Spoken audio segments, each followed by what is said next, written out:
Shalom Bapak Ibu yang dikasihi Tuhan. Saya percaya kita semua sehat oleh karena anugerah Tuhan.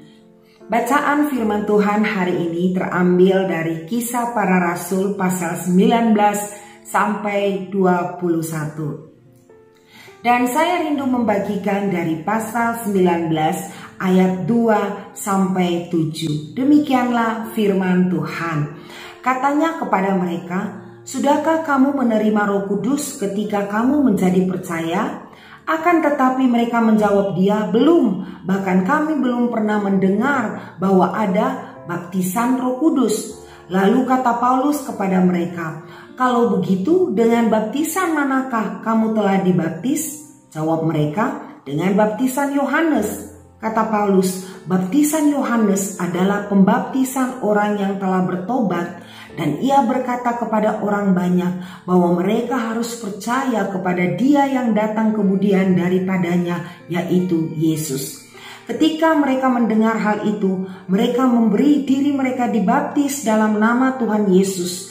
Dan ketika Paulus menumpangkan tangan di atas mereka, turunlah Roh Kudus ke atas mereka, dan mulailah mereka berkata-kata dalam bahasa roh dan bernubuat.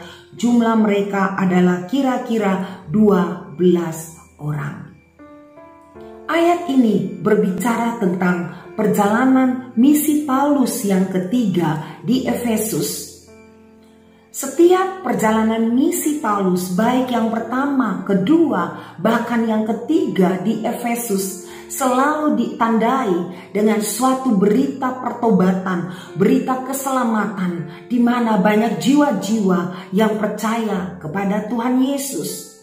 Alkitab mencatat setiap perjalanan Paulus tidak disertai dengan hal-hal yang baik, tidak berjalan dengan mulus. Ada tantangan, ada ancaman yang Paulus hadapi.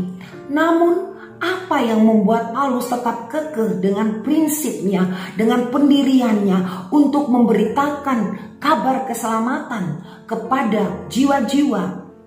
Karena Paulus sudah mengalami bagaimana Tuhan mengubah hidupnya dalam perjalanan ke Damaskus. Ketika Paulus berjumpa dengan Tuhan, disitulah turning point kehidupannya diubahkan oleh Tuhan.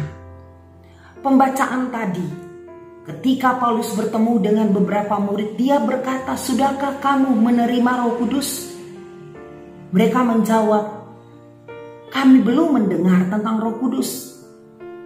"Sudahkah kalian dibaptis?" Ya, mereka berkata, "Kami sudah dibaptis dengan baptisan Yohanes." Dan Paulus menyampaikan kabar keselamatan kepada mereka. Dan akhirnya mereka memberi diri mereka dibaptis. Dan ketika Paulus menumpangkan tangan atas mereka, mereka menerima Roh Kudus.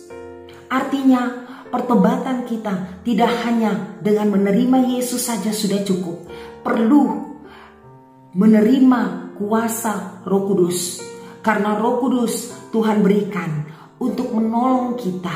Roh Kudus Tuhan berikan untuk membantu kita dalam pelayanan kita. Roh Kudus membantu kita sehingga kita berani membuka mulut kita, menyampaikan kabar keselamatan kepada jiwa-jiwa. Roh Kudus memberikan kemampuan kepada kita untuk kita berani berdoa, menumpangkan tangan atas orang sakit sehingga kesembuhan, mujizat terjadi. Roh Kudus menolong kita sehingga kita berani berdoa, menumpangkan tangan atas mereka yang terikat dengan dosa, terikat dengan kuasa kegelapan, sehingga mereka mengalami pembebasan. Hari-hari ini banyak orang memerlukan Yesus. Banyak orang memerlukan kesembuhan. Banyak orang memerlukan kelepasan. Bapak, Ibu, dan saya dipilih Tuhan untuk menyampaikan kabar keselamatan sehingga perubahan hidup terjadi, pemulihan terjadi, kesembuhan terjadi. Mari hiduplah senantiasa di dalam Roh Kudus. Hiduplah senantiasa dituntun oleh Roh Kudus sehingga dimanapun kita pergi, keselamatan itu dapat kita sampaikan. sehingga banyak orang bertobat dan mengalami perjumpaan dengan Tuhan. Hidup mereka diubahkan oleh Tuhan. Tuhan Yesus memberkati.